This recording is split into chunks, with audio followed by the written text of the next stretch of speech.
CM Kejriwal के बंगले की होगी जांच, सीवीसी ने दिया आदेश। सम्राट हर्षवर्धन का नाम ले अखिलेश ने की मांग, कहा महाकुंभ का समय बढ़ाए सरकार। चुनावी हार के बाद आम आदमी पार्टी को लगा बड़ा झटका, 3 मौजूदा पार्षद बीजेपी में हुए शामिल। नमस्कार, आज की खबर में आपका स्वागत है। मैं हूं आपके साथ शिखा मेहरोत्रा। शुरुआत करते हैं आज की बड़ी खबरों की।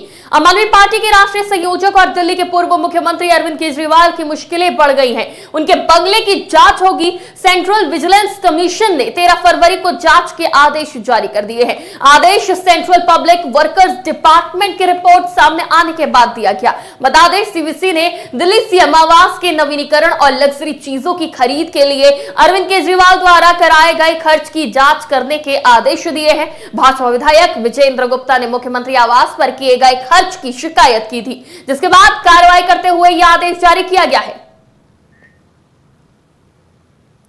समाजवादी पार्टी के मुखिया अखिलेश यादव ने सपा नेता मनीष अग्रवाल की गिरफ्तारी, मिल्कीपुर उपचुनाव और महाकुंभ की व्यवस्थाएं समेत तमाम मुद्दों को लेकर यूपी सरकार पर निशाना साधा। एक प्रेस कॉन्फ्रेंस कर अखिलेश ने कई गंभीर आरोप लगाए। साथ ही सपा प्रमुख अखिलेश यादव ने कहा कि बहुत से बुजुर्ग अभी तक स्नान नहीं कर सके हैं, उनके लिए सरकार को महाकुंभ का समय बढ़ाना चाहिए।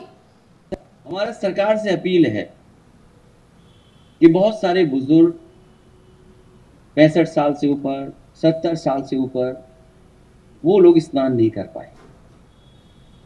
वो स्नान करना चाहते हैं, पुण्य और इस तरह के धार्मिक कार्यक्रमों में शामिल होना चाहते हैं।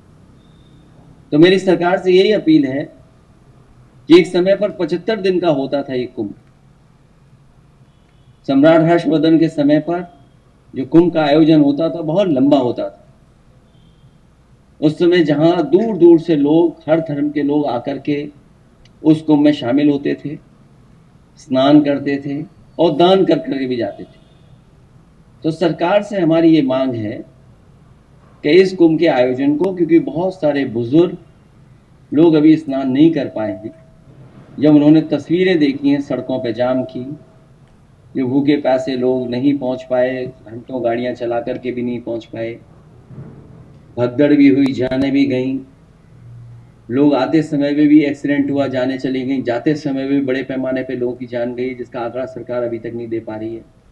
सरकार ने पहले ही कहा था कि हमने ड्रोन लगा करके, और ड्रोन से बहुत से कार्यक्रम भी किए थे, लेकिन ड्रोन का जहां इस्तेमाल होना चाहिए था, ड्रोन का इस्तेमाल नहीं किया।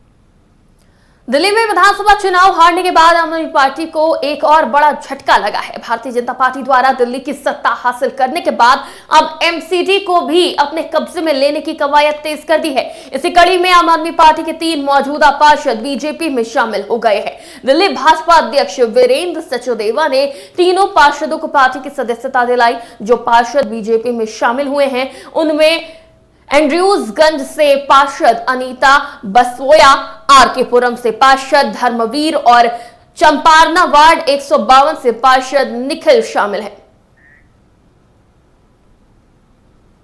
किसानों की केंद्र सरकार के साथ रखी गई मीटिंग खत्म हो गई है। चंडीगढ़ में करीब 3 घंटे तक चली इस मीटिंग के खत्म होने के बाद अब कई बातें निकलकर सामने आ रही है। केंद्रीय मंत्री प्रहलाद जोशी की अध्यक्षता में इस बैठक को आयोजित किया गया, जिसमें पंजाब के कई बड़े मंत्रियों सहित किसान नेता मौजूद रहे। बैठक में मंत्री गुरमीत खुडिया और कटारुचक मौजूद रहे और किसान नेता डलेवाल और पंढेर सहित कई किसान नेता भी मौजूद रहे। वहीं अब अगली बैठक 22 फरवरी को रखी गई है।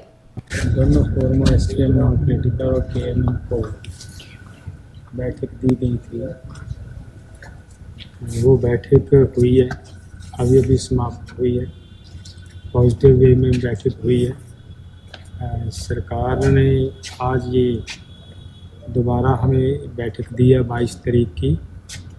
22 फरवरी को दोबारा बैठक होगी और उसमें शिवराज चौहान जी और उनके साथ 2 मिनिस्टर और आकर यहाँ पे बैठक करेंगे।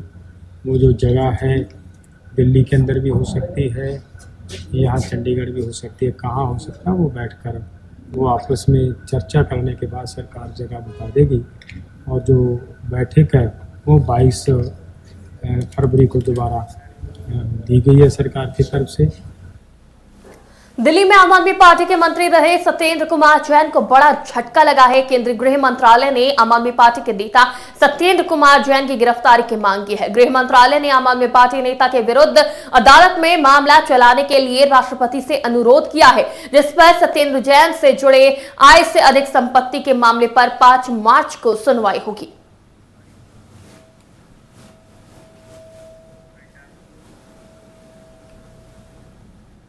आज की बड़ी खबरों में फिलहाल इतना ही। देश और दुनिया की तमाम खबरों के लिए देखते रहिए आज की खबर।